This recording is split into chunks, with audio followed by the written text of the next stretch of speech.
Welcome to ThinkTech, and our host today is me. I'm Ellise Akazawa. David Day is traveling. ThinkTech is raising public awareness about technology, energy, globalism, and diversification. And as part of the ThinkTech series, today's show is Asia in Review. Joining me in studio today are Dr. Ria Hinata-Yamaguchi and Carl Baker of Pacific Forum CSIS. The topic of our show today, communicating with North Korea. Is this the same game or is this something new? Welcome to the show, Rio and Carl. Thank you. Thank you. Our show today is being streamed live on ustream.tv and Spreaker.com. These links are embedded on our site, so to get to these live streams, just go to thinktechhawaii.com. Let's get started. So recently, North Korea has proposed a new round of high-level bilateral talks with the United States. What is that about? Is this something they pull all the time? Rio, let's start with you. Well, it is something that they pull out time to time. However, the actual content dialogues is pretty unclear. Well, there's differences on both sides between expectations of the US and expectations of DPRK. The DPRK probably wants to go through the same old agenda about how they want these mutual disarmament or non-proliferation talks to proceed, and also about a peace regime on the Korean Peninsula. All right, and Carl, so would you be able to provide us with some historical background about high-level bilateral talks with North Korea and the United States? Have we had any in the past? Well, yeah, of course. We've had talks with the North Koreans since the late 80s. You know, if you go back and look at how we've gotten ourselves to this point, in the mid to late 1980s, we started with quiet diplomacy, and that really involved us talking to the North Koreans at cocktail parties and diplomatic events. And that was, prior to that, we didn't really talk to the North Koreans with the exception of Panmunjom, which is military-to-military talks at the border. And so that was sort of a big step back in the 1980s. And in many ways, we're sort of back to those days of the late 1980s, where we're sort of trying to figure out if there's really anything to talk about. And so, yeah, we've been doing this for a long time. Of course, people are aware of the events in the early 1990s when we came up with an agreed framework, and then in the early 2000s when we started the six-party talks, which is sort of where we are today. And that's really the context that we're looking at again today, where just yesterday the Kim Gye-kwan from North Korea was in China, and they announced that they would promote a restart of the six-party talks. So it's important to realize that when we talk about the dialogue between the United States and North Korea, it's still being done in the context of the six-party talks, because the six-party talks, although they haven't met since 2008, are still sort of the only game in town as far as multilateral dialogue in Northeast Asia. So yeah, they've been going on a long time, and whether there's something new or not, I think is an open question at this point. If you want, I can go on with why I think not, but we'll come back to that a little bit later in the program. North Korea has really been in the headlines a lot recently, especially in the past few months with the recent nuclear test. What is that about? Are they serious? If they're demonstrating that they have nuclear capabilities, are they serious now about coming back to the table? I think they're serious about coming back to the table to discuss these issues, whether it be bilateral, in a bilateral, multilateral format. The question is whether they're serious about disarmament or more towards non-proliferation. They're two totally different things, and that's sort of right now they're being unclear about it, and I guess that's something that the US, Japan, and ROK, and also China has to try and push Pyongyang about. What do you think, Carl? Well, I mean, the six-party talks are about different things for different people. And in fact, that's sort of where we've gotten to with the six-party talks is in 2005, September 2005, there was an agreement reached among the parties. And really what that agreement represents is everyone's interests. And those interests are reflected in the statement that was issued at the end of that meeting in 2005. And one of the issues is denuclearization. And that has been the top agenda item for the United States, not necessarily for the other countries. So that's for the United States. For the North Koreans, the top agenda item has always been creating a peace regime in Northeast Asia. And when you say specifically what that means is they want to see the end of the armistice agreement and some formal recognition that the United States is no longer maintaining a hostile policy. I see. And so that's sort of the bottom line on the North Korean position, is they want a peace agreement. But then there's other aspects. There's also an economic cooperation. And for the North Koreans, that's largely about energy assistance, including light water reactors. And for the other countries, the South Koreans, the Chinese, also want to see economic cooperation to basically to lighten their load when it comes to helping North Korea develop its economy. And so that's their big agenda item. For the United States and Japan, another agenda item is actually establishing diplomatic relations with North Korea. Mm-hmm. And that works both ways, but that's really in the interest of Japan and the United States. And then subsequent to the 2005 agreement, the Japanese also have an interest in resolving the abduction issue, where the Japanese were abducted into North Korea, and the Japanese claim that the North Koreans aren't revealing all the information about these people, where the North Koreans say, we've given you everything we have, and there aren't any more Japanese being held in North Korea. So that's sort of an issue that came up after the 2005 agreement. And so although it's not explicitly stated in the 2005 agreement, it's part of being able to establish diplomatic relations between Japan and North Korea. So each country really has a separate interest that dominates their concerns in the context of the six-party talks. And being that there are so many competing interests, do you think it's possible to have resolution, in the short term on any of these issues, being that there's so many different interests going on? For now, I think it's going to be very hard, especially when those countries aren't really talking to each other. Especially from a Japanese perspective, the abduction issue is big, and that is sort of that's the condition for normalizing ties, or right now even talking, talking with the North Koreans. If the North Koreans aren't going to talk about abductions, then the deal is we won't talk to North Koreans either. So how we get over those barriers, I don't know. When the starting, it really seems like each of the countries have different starting points, and there's lack of coordination, especially between the US, Japan, and the ROK. Just recently, the three countries said we will raise the standards for any kind of dialogues with North Korea, but we don't know what this. What do we mean by raising the standards? Raising standards of what?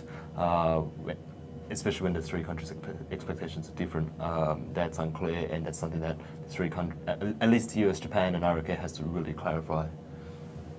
Well, I think it's more than that. I think each country needs to compromise a little bit on what their specific interests are, and they've tried to do that. What I would say about the six-party talks is part of the reason why it's not successful is the six parties is an incredibly unwieldy sort of mechanism, because you have to have translations, so you end up with huge delegations. It's monotonous and boring to sit there and listen to the translations go on, and then you have to get everything coordinated among the six countries, and so you really end up with sort of meaningless kinds of dialogue in these six-party talks. And so that's why people have argued what we need to do is we need to break it down a little bit and work in smaller groups in bilateral discussions first, before we go back to this whole approach of taking all six parties at one time. Since we have the basic agreement from 2005, we can start there and then try to work out the individual issues bilaterally and multilaterally, or less than six parties. The problem, of course, is as Rose says, then you end up with a problem of coordination among the parties.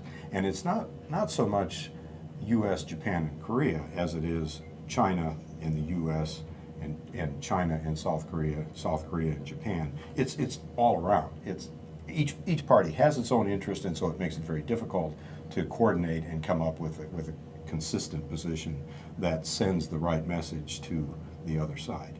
And then, of course, you have the problem of at what point do you insist on having some movement by the other side before you move? And then it becomes a real problem of sequence. of what happens first and how much of that happens before you can take the next step. So, do you think that bilateral talks between the U.S. and North Korea are a good starting point? The only word I hesitate at is good.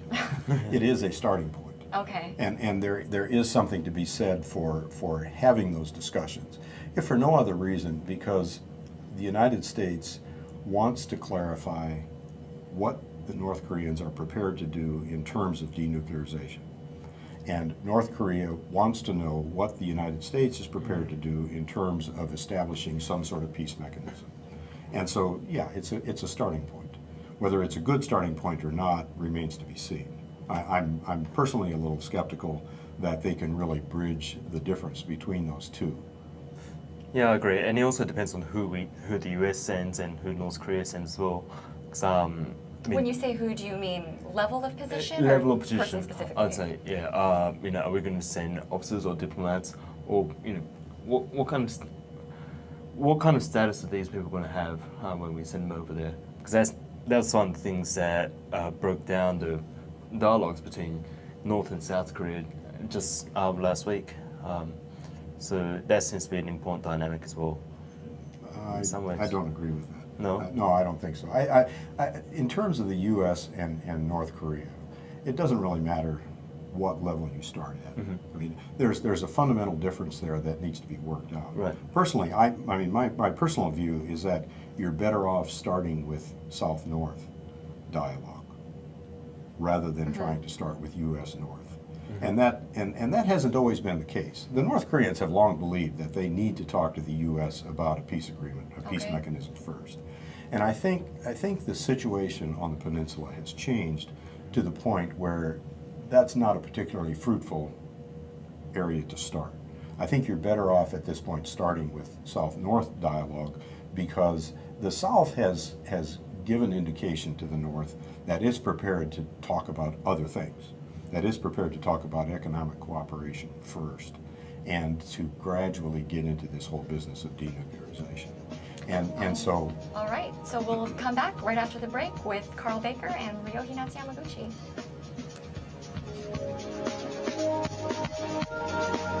.760 KGU. Part of the Wall Street Business Network. Up on the North Shore, again, accidents, Kamehameha Highway and the Joseph Leong bypass. If you're going west, the H1 is already backed up on the airport viaduct, and the Moanalua is backing up next to Moanalua Gardens. It's going to be busy until you get up past Sears. Inbound traffic from the west, not too bad right now. It slows at the Bishop Museum. No problems going to Hawaii Kai or to the windward side on the Pali, the Like or the H3.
Can't be taken seriously? Pacific Forum CSIS is a nonprofit, nonpartisan foreign policy organization affiliated with the Center for Strategic and International Studies in Washington, D.C. From right here in Honolulu, Pacific Forum has, since 1975, provided analysis on current and emerging political, economic, business, and security issues for leaders throughout the U.S. and Asia. Also, The Pacific Forum Young Leaders Program brings young professionals and next-generation leaders from around the U.S., Asia, and Europe together to observe and participate in high-level, multinational dialogues normally reserved for senior policy experts. To provide your support for the Young Leaders Program and to send future generation leaders abroad to ensure peace and prosperity in the Pacific, please contact Pacific Forum at 808-521-6745. That's 808-521-6745. Or you can visit them on the web at pacforum.org. That's PAC forum.org. Your product is selling well locally, so why export? Because 95% of all consumers live in foreign markets. Why not expand your market and increase your sales with help from the Hawaii Foreign Trade Zone, your hub of international trade in Hawaii? The Hawaii Foreign Trade Zone offers you the services and support you need to start, grow, and succeed in your import-export business. Find them on Facebook at /Hawaii FTZ or on the web at www.ftz9.org.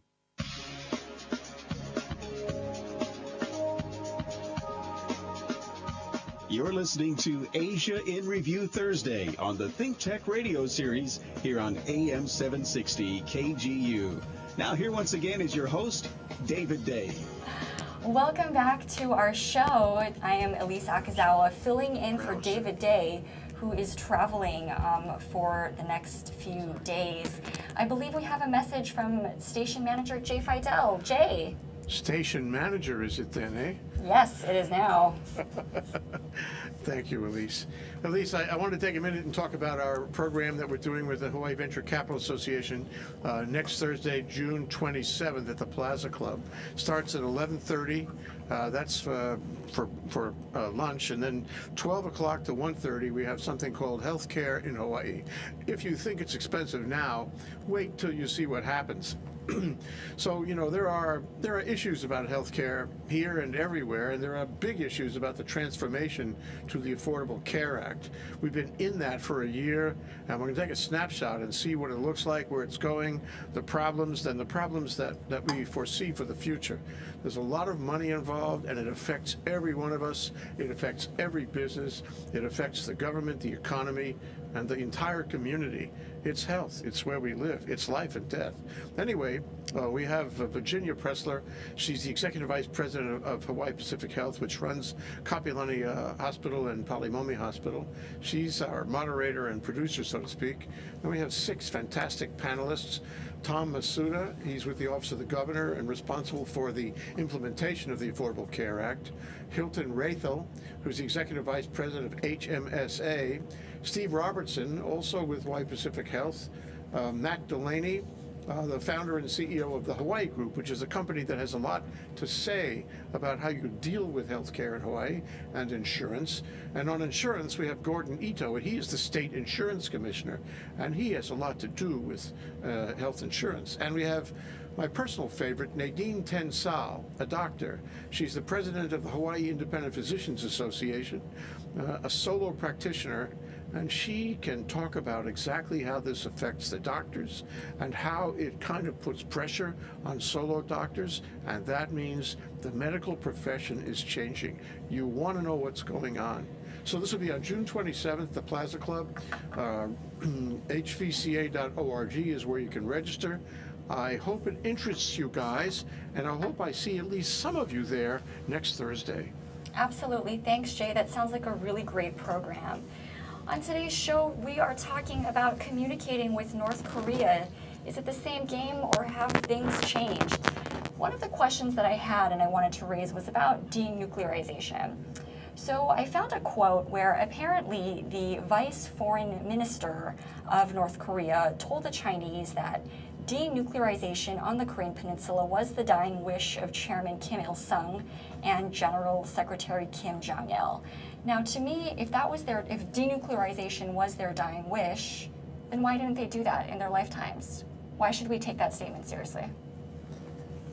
Well, it's really hard, to understand what Kim Kuk-kwan meant by that. First, what does denuclearization mean? Is it about disarmament or non-proliferation. That's something that we have to check with North Koreans. And then this other thing, you're right. Why would it be the will of Kim Il Sung and Kim Jong Il when they have tested all these, when they have conducted nuclear tests, and when they have claimed in their own constitution that they are a nuclear state? It sounds completely contradictory. But I think that comes down to, it comes down to North Korea trying to tell the international community that we were forced into this by the US, ROK, and Japan. Because of your hostile policies, we had to, acquire nuclear weapons as like a defensive or deterrence measure, and then so I guess it comes down to interpretations about how do we understand North Korea's sort of strategic thought process, and yeah, it seems to me that denuclearization essentially means no hostile policies against North Korea By the United States. By the United States and ROK, and the peace treaty.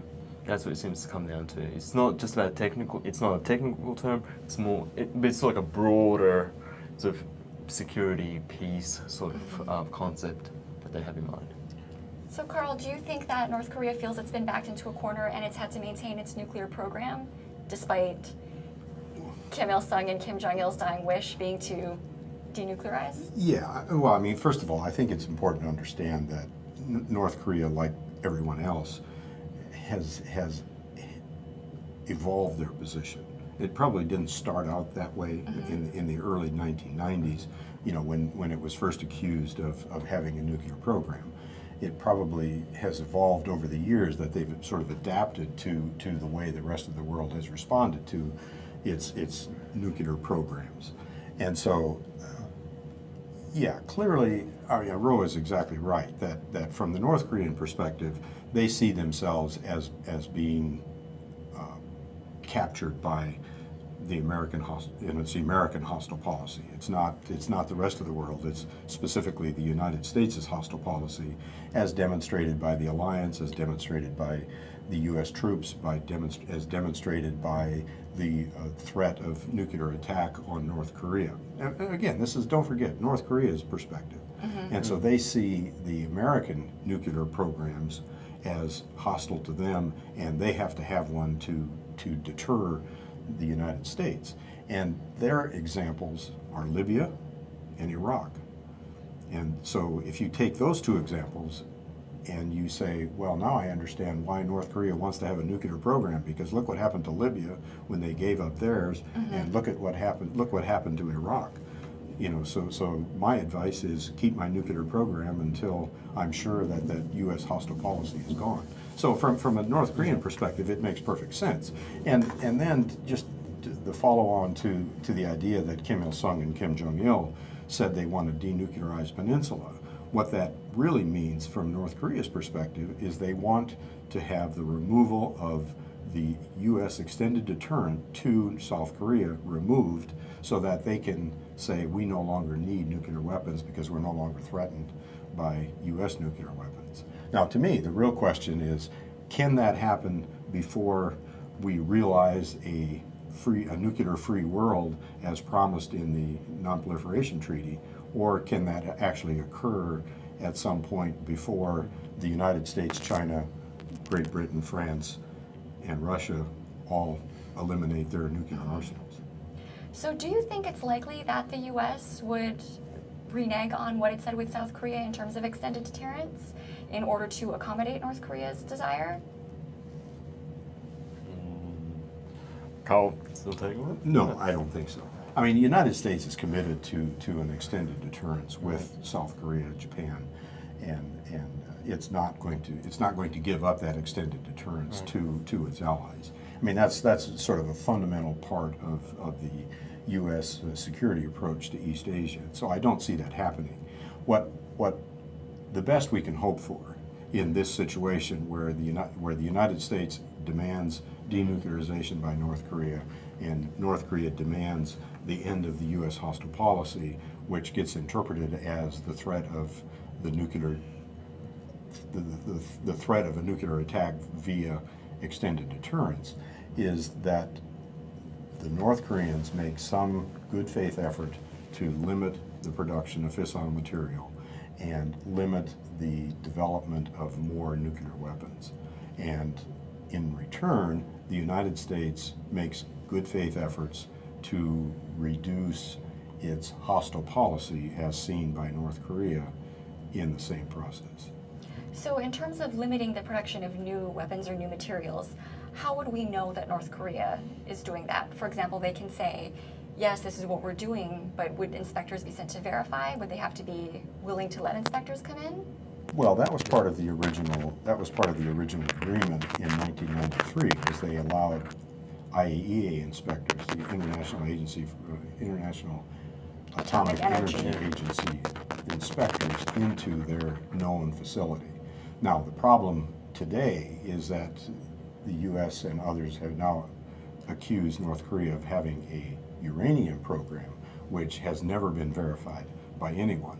And so how you do that would become much more difficult than it was back in the days when we could send inspectors to Yongbyon nuclear facility and believe that we have monitoring capability for all nuclear materials in North Korea.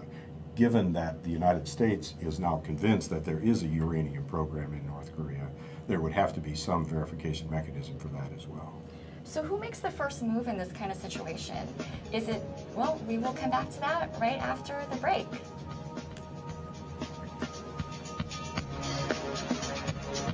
.760 KGU. Part of the Wall Street Business Network.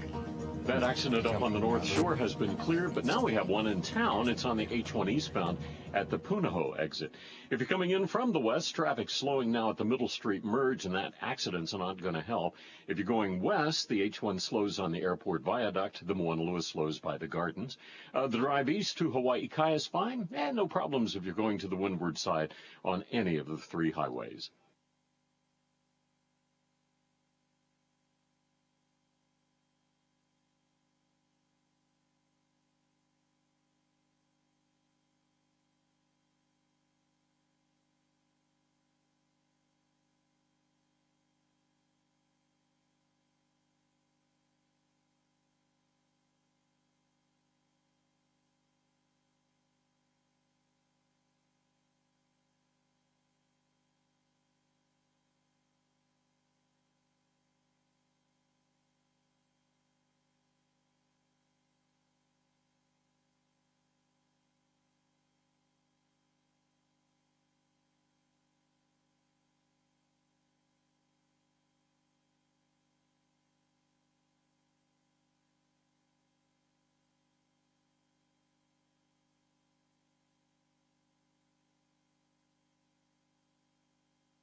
Hawaii, the state of clean energy, is also brought to you by Hawaiian Electric Company, powering the growth and development of Hawaii since it was chartered by King Kalakaua in 1891. Today, Hawaiian Electric and its subsidiaries, Maui Electric and Hawaii Electric Light Company, serve more than 95% of our state, providing reliable electric service essential to our quality of life. The Hawaiian Electric companies are also leading our transition to clean energy. By increasing our renewable energy use and improving energy efficiency, we're reducing Hawaii's dependence on imported oil and in providing a more sustainable and secure future for Hawaii. For more information, visit hawaiisenergyfuture.com. Hawaii, the state of clean energy, is also brought to you by the State Energy Office of the Department of Business, Economic Development, and Tourism. How can we secure a better future for Hawaii? One way is clean energy, and the State Energy Office is steering Hawaii to that clean energy future. Hawaii is rich with natural renewable resources, the sun, the wind, the ocean, and the land, and they are all being tapped to meet Hawaii's clean energy initiatives to generate electricity, create jobs, spur economic growth, and reduce our dependence on imported foreign oil. To learn more, visit energy.hawaii.gov.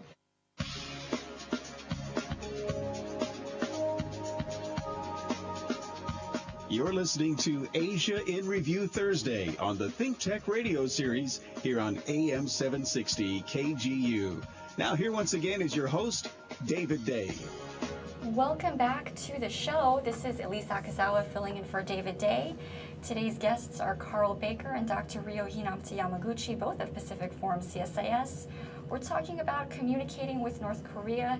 Is this the same old, or have things changed? Are we on a new path? Before the break, we were talking about negotiation and making concessions. So in order to get to what would be a good starting point, or a starting point for US and North Korea, who's going to make a concession first?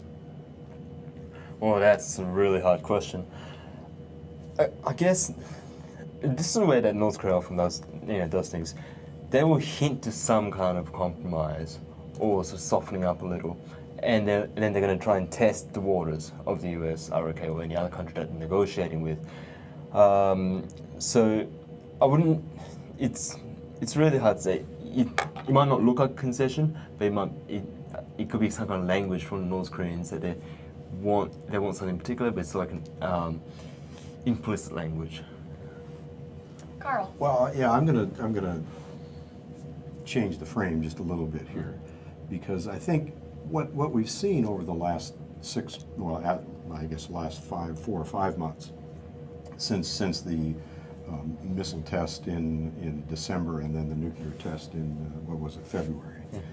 What we've seen from North Korea is a whole series of sort of belligerent kinds of statements and provocative kinds of statements, and I think that what they were doing at that point was sort of testing people's intentions, seeing how people responded to those provocative words, and now they're prepared to move forward. And make no mistake, North Korea has been very good at maintaining the initiative, so that when they're ready to talk, the other people will talk. I mean, that's always been part of the problem here, is that when North Korea doesn't want to talk, you can't make them talk. But when North Korea says, hey, I think we're ready to talk, we've sort of figured out our path here, so everybody come together because we're ready to talk. Right. So then, what's the point, or what's the reason behind all these provocations and all of this belligerent talk? What is that about? Well, like I just said, it's about testing intentions, because people respond to those provocations. And so how did South Korea respond to the provocations? How did the United States respond? How did Japan respond? How did China respond? And you learn from that. And that's what I think the North Koreans have done. So now they're saying, okay, we understand how you feel about this thing and what you did in response to our provocations. And so now we're prepared to talk, because we can anticipate how you're going to respond. And I mean, it's a very effective way to maintain the initiative in a series of dialogues, when you're the one that gets to call the shots of when we return to dialogue and when we stop dialogue. So that's part of a North Korean tactic. Now, to get to your question about who makes the first concession, is you can't think like that. Okay.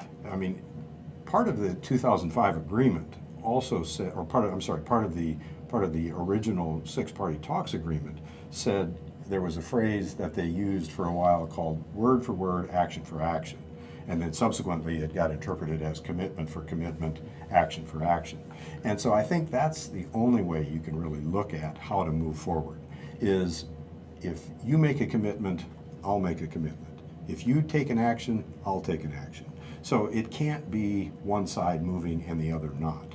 And so given what the interests are, there's something that has to be done with economic cooperation, something that has to be done with a peace mechanism, something that has to be done with denuclearization. And you have to get all the parties moving at the same time. You can't have one thing happen first. You can't have North Korea say, we give up our nuclear weapons and here's all the evidence. It ain't gonna happen. I mean, you can't think like that. You can't have a concession. The North Koreans have made it very clear that's not how it's going to work, and the United States has made it very clear that we're not going to take all the U.S. forces off the peninsula, give up the extended deterrent to our ally, in the hope that you give up your nuclear capability. It seems like one of the assumptions behind North Korea's actions then, if we're going to make provocations, see how people react to that, they assume that the U.S. is going to keep coming back to the table. Is there a danger that perhaps one day the United States isn't going to be willing to come back to the table? Well, again, if I can reshape the question a bit, if you're just looking at USDP arcade, that's going to be a little bit hard. One good example is North South Korea and how they negotiate or how they converse with each other. One good example is Park Geun-hye, the new president in South Korea. When she came out, when she was at the inauguration after the inauguration of her administration, North Korea basically just bombarded North Korea with all sorts of belligerent language and gestures and things like that. Again, it comes back to trying to pull some kind of concessions from South Koreans by sort of hinting like, all right, here's what we sort of want to do, and South Korea, and then South Korea say, okay, well, it looks like North Korea's giving in a bit. All right, let's go into dialogue. That it's really trying to bait, that's how Pyongyang tries to bait Seoul into negotiations. If South Korea doesn't respond to that, North Korea just bombard more with some belligerent language. Park Geun-hye sort of withstood that, saying, all right, we're not going to give in to that kind of stuff. If North Korea is going to go on with that, we're not going to talk. So that's, I guess, a more accurate example of how North Korea goes about any kind of negotiations or interactions with other countries. Carl, what's your take on that? Well, again, I'm not quite as willing to paint North Korea as the sole perpetrator. I mean, it goes both ways. If you accept North Korea as a legitimate dialogue partner, then you have to show good faith, just as North Korea has to show good faith. So I'm a little reluctant to go as far as Roe and say that North Korea is being provocative when it doesn't get its way. But I think that the United States has been very clear in its statements to North Korea that, look, we're not interested in dialogue for the sake of dialogue. That's been the line really from the beginning of the Obama administration, and they've held that line fairly consistently. And so I think that's sort of the short answer to your question is the United States more or less has done that, and to some criticism that they've said, look, you guys can't just not do anything, and the Obama administration has been very consistent in saying, oh yes, we can, because we don't see any good faith effort on the part of North Korea. So I think that's the same old where we're at. But I think the new has to do with the dynamics of the individual parties. What's happened is the U.S. has consistently said they will support South Korea. Okay. And they're willing to let South Korea take the initiative in resolving the issue. And so there has to be an initial step of North-South reconciliation. And if you can do that, if you can demonstrate through the North-South dialogue that there is some form of reconciliation, then the United States believes they can move forward in a meaningful way with the denuclearization issue, which is the U.S.'s primary interest. And the other thing that's changed, I think, is that you have a new dynamic between South Korea and China that is probably making North Korea a little bit nervous and giving South Korea some confidence that it has China at least a little bit on its side. Clearly, North Korea upset China when it did its second nuclear test. Yes. China has been very, very strongly insistent that it doesn't want to see a nuclear peninsula for a lot of reasons why China doesn't want to see a nuclear peninsula. But I think that what South Korea and China now have an opportunity to do is to collaborate a little bit and probably move forward on economic cooperation as well as initial talks about how do South Korea and China control the situation in North Korea in the event of a regime collapse. And that's not to say that they're planning on setting up border guards up in the northern part of China to prevent the flow of refugees from North Korea, but it's to look realistically at how do you maintain social control in North Korea in a degraded environment of political unrest. And so I think that's where South Korea and China can sort of take the initiative with the support of the United States in that process. And so I think that that's what's changed, and that's why I think there's a new opportunity. The dialogue between the United States and North Korea is going to be very tentative, and it will always be tentative because those are the two most entrenched positions in terms of specific interests, because those two interests directly clash. The United States is not in a position to give up its extended deterrent to the South Koreans. The North Koreans feel that they're not in a position to actually eliminate their nuclear programs as long as there is this what they see hostile policy, what the United States describes as an extended deterrent. Yeah, just on topic of extended deterrence, I don't think there's going to be any kind of compromise with the current extended deterrence regime of the U.S. simply because the ROK or South Korea, neither Japan wants that to happen. It's one common language coming out from both South Korea and Japan is that we want greater reassurance from the U.S. that that will be protected from any kind of future provocations by the North Koreans. So I think it's going to be very clear that there's going to be no compromise on that unless North Korea backs down in any kind of threat of military provocations in the future. All right. So in terms of moving forward, it seems like there are so many different puzzle pieces that need to be in place. We'll get back to those solutions after the break. We've covered 760 KGU. Part of the Wall Street Business Network. On the upper windward coast, got an accident on Kamehameha Highway at Hiaka Road in Ka'aava. No problems getting to the windward side, though. Traffic's normal on the Like and the H3. The drive east to Hawaii Kai is fine. If you're going west, the H1 slows about halfway down the airport viaduct. The Moanalua slows at Fort Shafter Flats. And inbound traffic from the west is slow from Middle Street to the Punch Bowl area.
ThinkTech always brings unparalleled media depth to its programs, and our show Asia in Review is no exception. The Thursday Asia Business and Foreign Policy shows here on ThinkTech are hosted by David Day, a well-known international lawyer with extensive experience in the business and geopolitical issues of the Asia-Pacific region. Come join David as ThinkTech illuminates Hawaii's bridge to Asia with fascinating and lively discussions, featuring experts who unwind the critical issues and then probe for the solutions. Asia in Review with David Day. ThinkTech Hawaii is a Hawaii nonprofit corporation organized in the year 2000. Its purpose is to raise public awareness about the importance of technology, energy, agriculture, and globalism to the diversification and expansion of our economy. We do this by television shows on community television and on OC16, by newspaper articles, and by our ThinkTech radio series on KGU 760 AM. We also do it by panel programs and events, including our monthly luncheon programs with the Hawaii Venture Capital Association. ThinkTech, working to raise public awareness in Hawaii. Check us out at thinktechhawaii.com.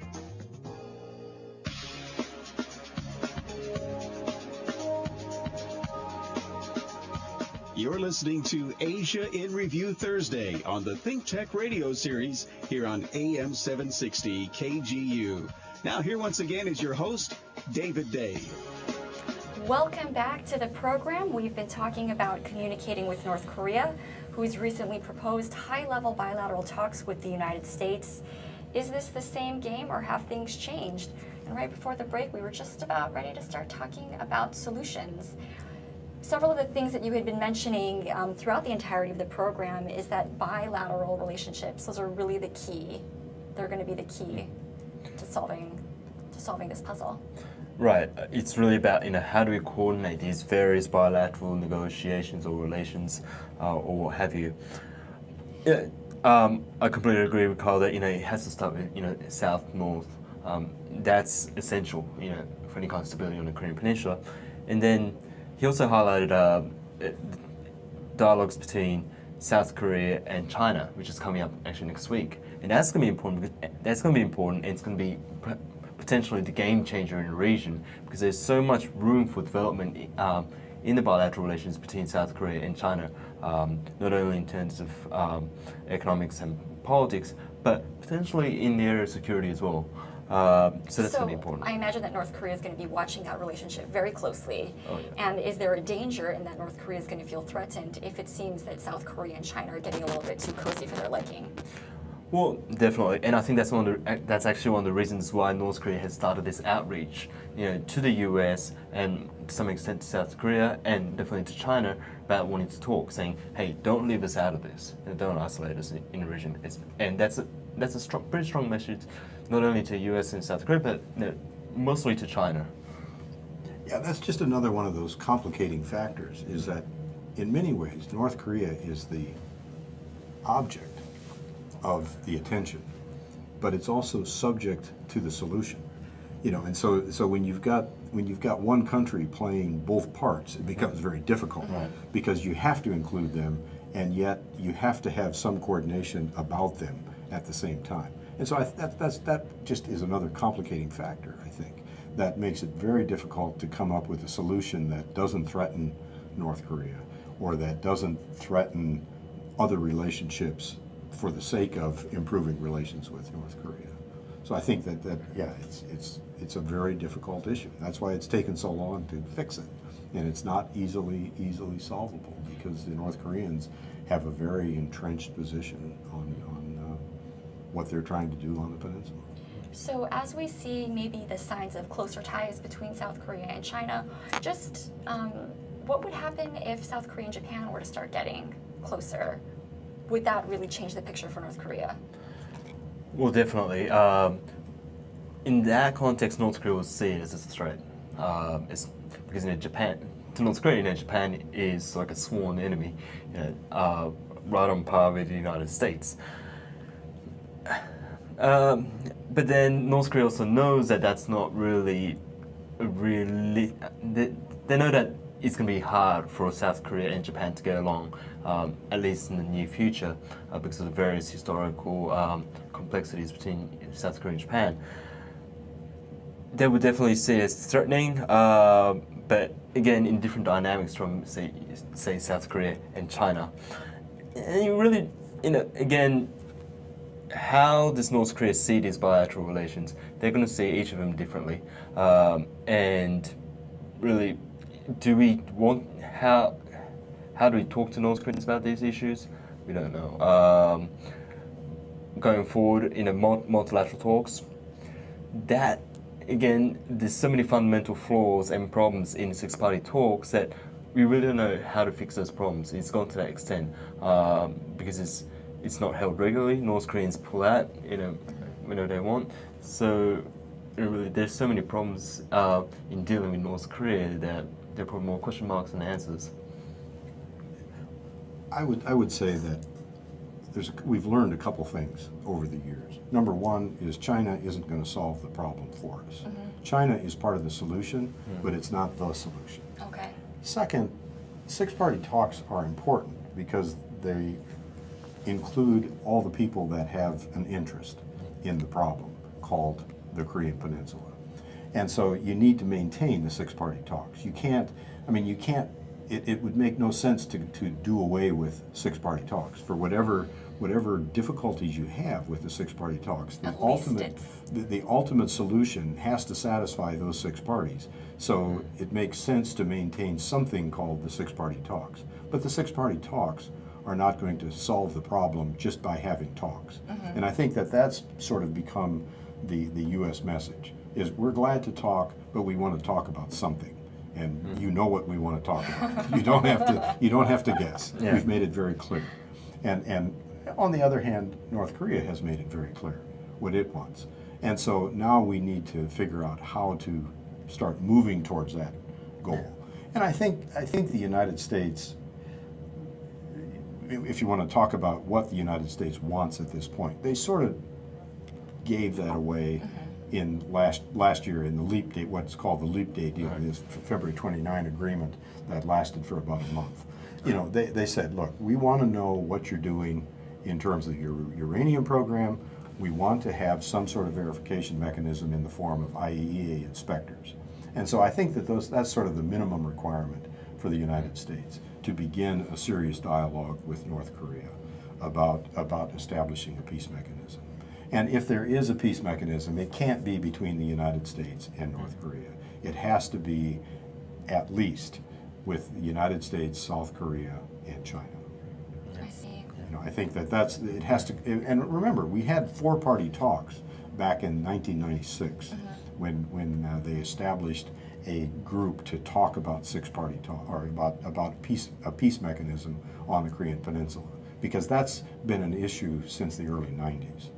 You know, there have been various iterations of what that peace mechanism would look like, but there's been this initiative since the mid-90s to actually establish this peace mechanism or four-party talks, something. Yeah. So I think that's where we need to start. That's where the hope is, that we can come up with something in terms of South-North dialogue facilitated by China. China's not going to, as I said, China's not going to fix the problem. China can help fix the problem. The United States and North Korea aren't going to fix the problem, but they have to be a part of that solution. Yeah, and going back to the thing like coordinating bilateral negotiations and relations, that you got to keep it really watertight, because North Korea really wants to take advantage of any kind of vulnerabilities or gaps between countries, and they've done that very well regarding South Korea and Japan. So making sure that China, Japan, South Korea, and the US, that those four countries at least coordinate in a viable way concerning problems on the Korean Peninsula. That's going to be probably the first priority and a step forward towards a better answer on how to deal with the problem. But you can't do 4 versus 1. Right. That's not going to exactly happen. What it really amounts to is, if you have bilateral contact, there has to be transparency in the contact. And that was, of course, one of the complaints that people had when Abe sent the special envoy last month, or earlier this month. Earlier this month. Yeah, when Japan sent someone to talk about the abduction issue, it surprised South Korea, it surprised the United States. That's the kind of thing that doesn't help, because that builds suspicion among the other parties. It's not to say that there has to be a coordinated position. It's just that you need to keep the other parties aware of what's happening, because that's where you end up with lack of knowledge and lack of communication. And with all of that coordination, that seems to really add another layer of complexity, making sure that all parties are aware of what's happening. That seems to be a really cumbersome part of the process. Sure. Not so much, maybe. Well, no, I think it is. But my thought was that's the value of the six-party talks.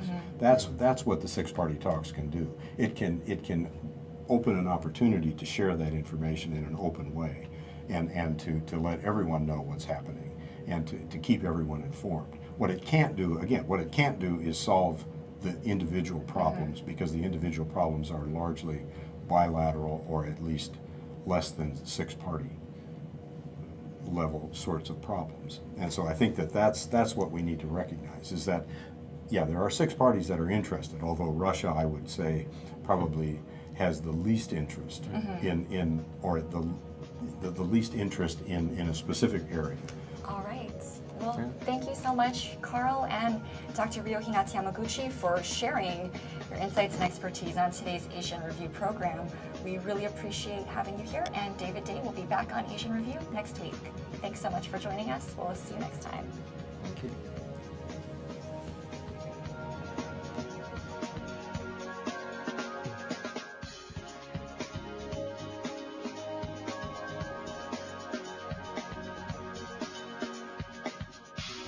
Thank you for listening to Asia in Review Thursday on the ThinkTech radio series here on AM 760 KGU with your host, David Day.